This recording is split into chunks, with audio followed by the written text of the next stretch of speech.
दोस्तों नमस्कार। बिहनिया संजय से मैं कौशल तिवारी। 5 राज्यों में हो रहे चुनाव देश का भविष्य किस तरीके से तय करेगा, यह महत्वपूर्ण नहीं है। महत्वपूर्ण है इन 5 राज्यों के चुनाव में धार्मिक कट्टरता का बोलबाला होना। प्रधानमंत्री से लेकर विपक्ष के तमाम नेता जिस तरीके से धार्मिक बातों को बढ़ावा दे रहे हैं, वह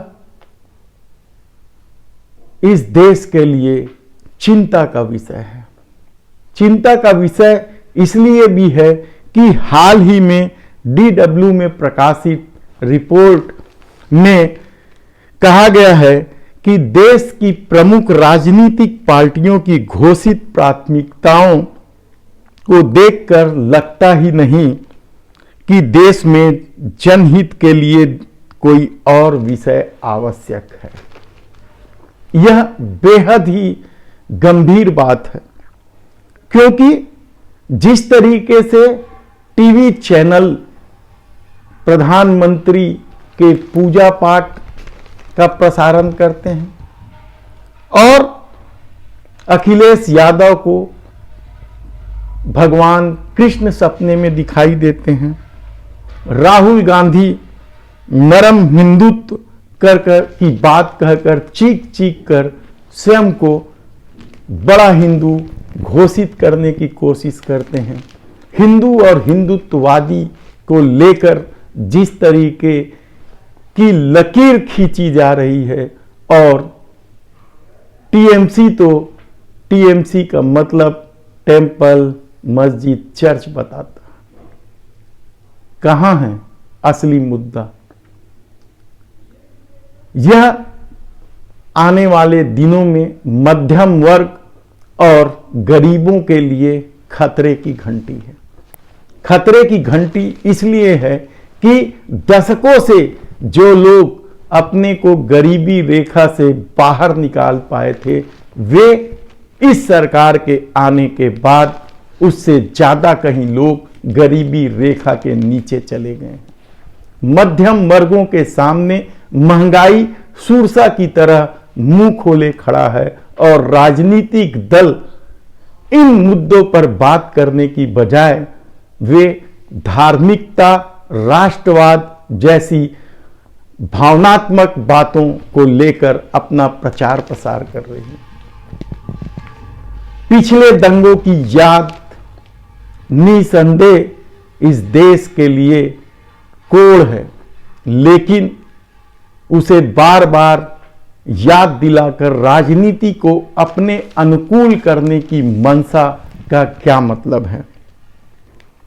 जिस देश में 20% से ज्यादा आबादी अभी भी अशिक्षित है, 25% से भी ज्यादा आबादी गरीबी रेखा के नीचे है, शिक्षा का कहीं अता पता नहीं है, अमीरों और गरीबों के बीच खाइयां बढ़ती जा रही है, और महामारी के उस लहर में गंगा में बहती लाशें, चिताओं की लंबी कतारें, अस्पताल में ऑक्सीजन के अभाव में दम तोड़ते लोग, साल भर से अपनी मांगों को लेकर बैठे 700 किसानों की मौत, क्या बेरोजगारी, महंगाई वास्तव में इस चुनाव में मुद्दा नहीं होना चाहिए? यकीनन मुद्दा होना चाहिए, लेकिन जिस तरीके का खेल राजनीतिक दल करने लगे हैं, वह हैरान कर देने वाला है। मुद्दों की राजनीति यदि नहीं होगी तो देश का विकास कैसे होगा? ठीक है, सरकारें आते जाते रहती हैं, लेकिन लोगों की मूलभूत जरूरतों पर यदि नजरअंदाज कर दे और उस पर चुनाव में बात ही ना हो, तो फिर भ्रष्टाचार, काले धन की वापसी और विकास के मॉडल का क्या होगा? देश के सबसे बड़े चुनाव यूपी में जिस तरीके से धार्मिकता कट्टरवादिता को महत्व दिया जा रहा है, जिस तरीके का खेल एक एक सीट को जीतने के लिए खेला जा रहा है, जाति के आधार पर, धर्म के आधार पर यदि सीटों का बंटवारा हो और चुनाव हो, तो फिर इस देश के भविष्य में आर्थिक अर्थव्यवस्था और क्या होगा।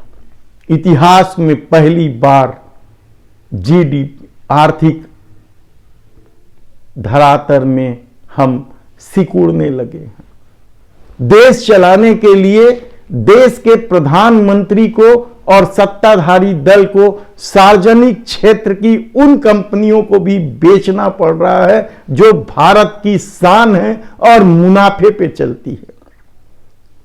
LIC, भारत पेट्रोलियम क्या बिकना चाहिए? क्या ऐसी सत्ता, ऐसी सरकार को सत्ता में बने रहने का अधिकार होना चाहिए जिसके लिए जनहित कोई मायने नहीं है, जिसके लिए अपनी एजेंडा, अपनी कट्टरता, अपनी धार्मिकता ही मायने रखते हो? हर व्यक्ति धार्मिक है। जिन पर सवाल उठाए जाते हैं कि ये हिंदू है या नहीं, वह भी इस देश से प्यार करता है और वह भी हिंदू है, लेकिन राजनीति को अपने अनुकूल करने के लिए स्वयं को सबसे बड़ा हिंदूवादी, स्वयं को सबसे श्रेष्ठ, स्वयं को सबसे रक्षक बताने की कोशिश ही इस देश के विकास में सबसे बड़ी बाधा बनकर उभरी है। आज बेरोजगारों के सामने सबसे बड़ी चुनौती है। देश बेरोजगारी के दर में दुनिया के सामने तमाशा बन गया है। देश भूखमरी के मामले में दुनिया के सामने तमाशा बन गया है। और हम कैसे कह रहे हैं, सीना ठोक के कहते हैं कि देश का नाम हुआ है।